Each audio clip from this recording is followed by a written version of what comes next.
pessoal, o vídeo de hoje é sobre o primeiro capítulo do livro O Silmarillion, que se chama Do Início dos Tempos. Mas Adriana, esse é o terceiro vídeo que você está realizando para o projeto diário de leitura de Silmarillion. Então, só que os dois primeiros vídeos é referente a duas pequenas obras que estão anexadas dentro da obra do Silmarillion. Então, elas são importantes para o entendimento do livro Silmarillion.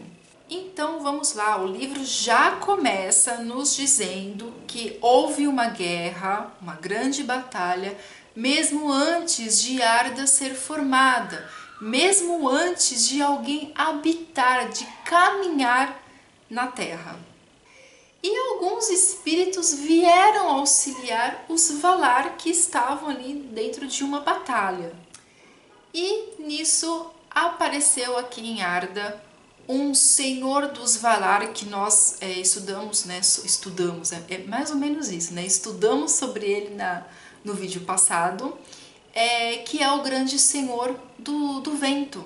E nisso apareceu Tulkas, que nós, não sei se vocês lembram, mas falamos sobre ele no vídeo passado, que ele é um dos senhores dos Valar. Então, com a sua ira, ele fez ventos fortíssimos. E foi por causa dele que Melkor Morgul se afastou da Terra.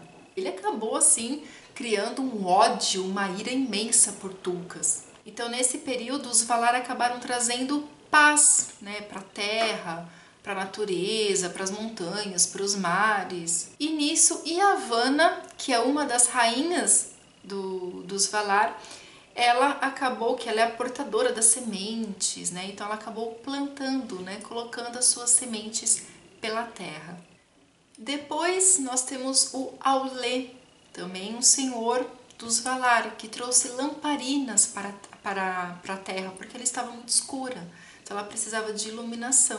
Então as plantas de Yavanna começaram a crescer, então você já observava uma natureza vasta. E Melkor, olhando tudo isso, olhando não, porque ele estava longe, porém ele tinha alguns de seus servos que se encontravam entre os Maiars.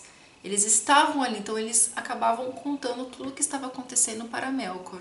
E então que os Valar se reuniram em Almaren sem temer mal algum, e por causa da luz de Ilúin não perceberam a sombra ao norte que vinha sendo lançada de longe por Melkor. E Tulkas havia adormecido, e Melkor aproveitou, né, desse momento, porque se Tulkas estava dormindo, não havia a ira dos ventos. Então Melkor se aproveitou e lá nas profundezas da Terra-média começou a fazer uma escavação. E o que ele fez ali nas profundezas da Terra? Ele construiu uma grande fortaleza e os Valar não perceberam isso. E aí o que acontece?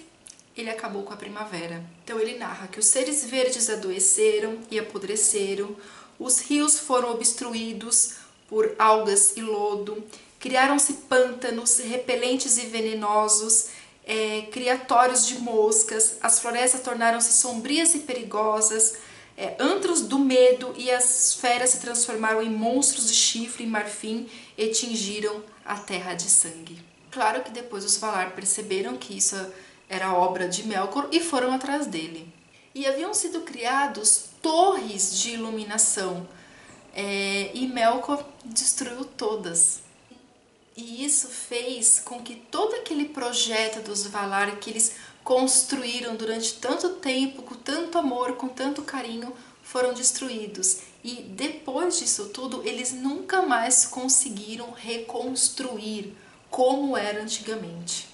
E Melkor acabou fugindo, se escondendo, ficou com muito medo de Tulkas, do seu irmão também, mas ficou lá escondidinho no meio das trevas. E por que eles não conseguiram? Porque essa fortaleza que o Melkor criou foi nas profundezas da terra.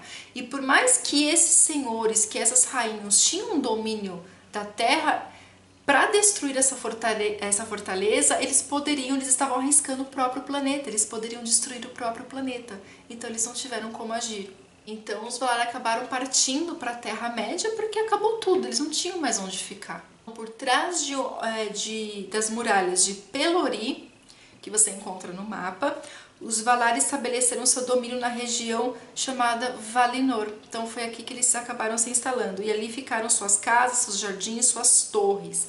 Então vocês percebem que vocês estão tendo, digamos que uma descrição mais detalhada do que aconteceu nos últimos, daquelas duas obras que estão incluídas aqui neste livro.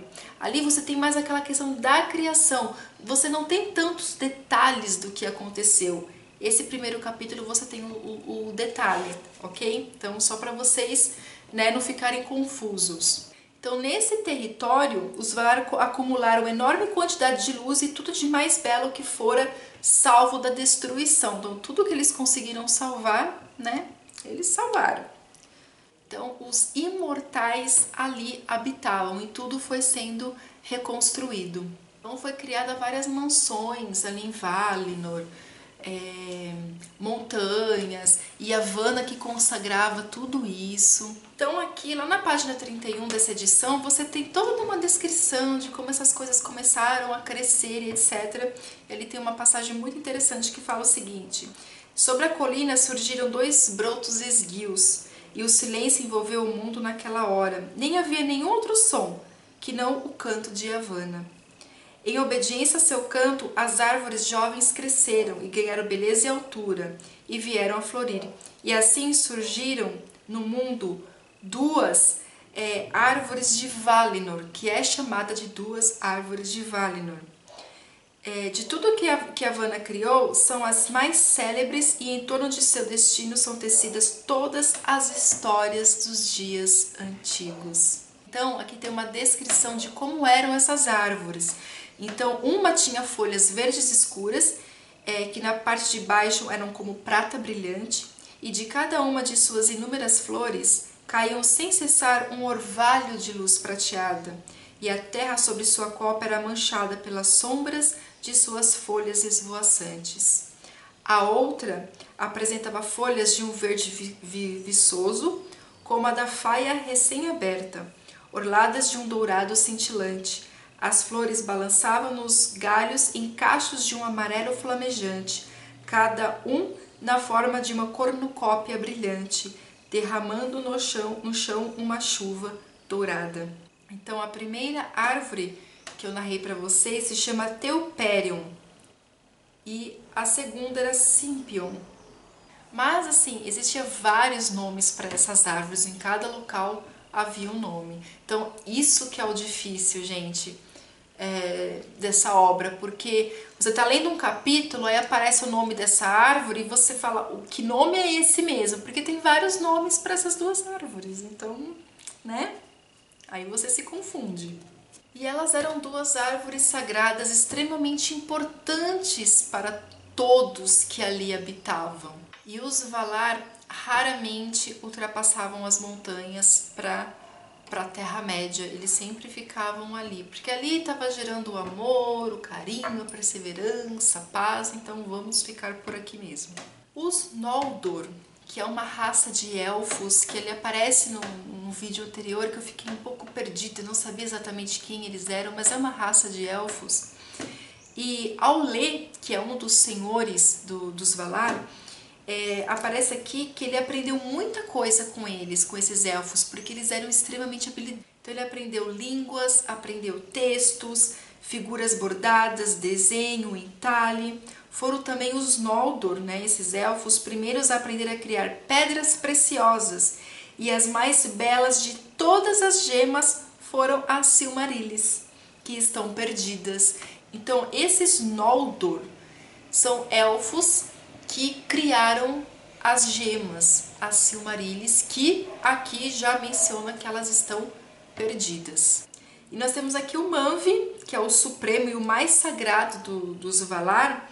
ele se instalou nas fronteiras de Aman. Então ali ele só ficava observando, ele recebia recados das aves, né? Porque ele tinha esse domínio dos ventos, ele era o senhor, né? De todos que habitavam ali Arda. Então ele ficou sabendo que o Melkor estava ali mergulhado nos seus pensamentos sinistros, ele estava tramando alguma coisa. Então você tem uma parte aqui que ele começa a narrar, o que eu até disse no vídeo anteriormente, quando eles começam a construir as coisas e Melkor vai lá e começa a destruir. Então aqui você tem um detalhe maior das coisas que estão acontecendo. Então você tem aqui os elfos e os homens como filhos de Ilúvatar. Os Ainur são seres até um pouco diferentes dos elfos que ficaram aqui na Terra. E os Ainur sempre olham os humanos com dons estranhos, com poderes muito esquisitos. É bem engraçado até essa parte no livro. E como que ficou Ilúvatar, né? Onde ele estava quando tudo isso estava acontecendo? Só observando, gente, só observando. Então ele fala, olhem, eu amo a Terra, que será uma mansão para os Quendi e os Atani. Não sei quem são ainda. Mas os Quendi serão as mais belas criaturas da terra e irão conceber e produzir maior beleza que todos os meus filhos e terão a maior felicidade neste mundo. Já os Atani concederei um novo dom. Ele assim determinou que os corações dos homens sempre buscassem algo fora do mundo e que nele não encontrássemos descanso. Isso é muito estranho porque eu vejo, eu acho que é bem essa questão espiritual. Nós, seres humanos, estamos sempre buscando essa questão espiritual, né? Porque o que nos pertence, né? O que nos pertence não está aqui, mas lá. Então é bem essa questão divina mesmo, né? E eu lembrei muito dessa questão meio religiosa, filosófica, nesse parágrafo. Mas que tivessem capacidade de moldar sua vida em meio aos poderes e aos acasos do mundo, fora do alcance da música dos Ainur, que é um caso do homem mesmo, que é como que o destino de todas as outras coisas e por meio de sua atuação, tudo deveria em forma e de fato ser completado. E Ilúvatar sabia, está escrito aqui, que os homens colocados em meio aos poderosos, né, aqui no mundo, se afastariam com frequência do caminho e não usariam seus dons em harmonia, que é o que acontece com a raça humana. E disse, esses também, no seu tempo, descobrirão que tudo o que fazem resulta, no final, em glória para a minha obra. Contudo, os elfos acreditam que os homens costumam ser motivo de tristezas para Manwë, que conhece a maior parte da mente de Ilúvatar. Na opinião dos elfos, os homens são mais parecidos com Melkor do que com qualquer outro Ainur. Com certeza, né? Nós somos muito mais parecidos com esse Melkor do que com os Ainur, que são uma raça pura, né? Outra coisa interessante é que ele fala que os filhos dos homens permanecem vivos por um curto intervalo de tempo, porque nós morremos, o que é muito diferente dos elfos. Por causa que nós não temos, né, a nossa raça é muito mais parecida com Melkor mesmo, né? Talvez seríamos uma parte dessa criação dele, com a misturinha dos Ainur, né? Então a música ficou aquele desequilíbrio, surgiu os seres humanos. Enfim, não sei. Isso ficou um pouquinho estranho, porque querendo ou não, eu, Adriana, acabo fazendo uma alusão com a Bíblia, gente, com Gênesis. Eu acabo fazendo, porque é isso. Então eu sempre acabo fazendo uma associação. E é estranho porque quando eu fiz resenha da biografia do Tolkien, eu faço um comentário dizendo que não tem nada a ver a história do Senhor dos Anéis com aquela questão da alegoria, né, com elementos cristãos. Gente, mas isso daqui é totalmente cristão, totalmente. Então acho que a minha visão mudou um pouquinho, viu? Lendo Silmarillion, ela tá mudando bastante. Vamos ver até o final. E aqui ele vem explicando que o Melkor acabou confundindo essa questão, né? Então a morte, ela partiu de Melkor. Então por isso é que nós, seres humanos, temos que nascer e morrer, não viver eternamente. Então ele fala, já os filhos dos homens morrem de verdade e deixam o mundo, motivo pelo qual são chamados hóspedes ou forasteiros. A morte é seu destino, o dom de Ilúvatar, que com o passar do tempo até os poderes hão de invejar. Melkor, porém, lançou sua sombra sobre esse dom. É aquilo que eu disse para vocês, confundindo-o com as trevas e fez surgir o mal do bem e o medo da esperança. Outrora, no entanto, os Valar declararam os elfos em Valinor que os homens juntarão suas vozes ao coro da segunda música dos Ainur. Embora Ilúvatar não tenha revelado suas intenções com relação aos elfos depois do fim do mundo, e Melkor ainda não as tenha descoberto. Gente, é muito interessante. Então fica aquela questão do mistério mesmo, que o único que sabe de tudo isso, de todo esse mistério, é o Supremo, é Ilúvatar. E aqui termina o primeiro capítulo do livro Silmarillion. Beijos pra vocês e até o próximo vídeo. Tchau!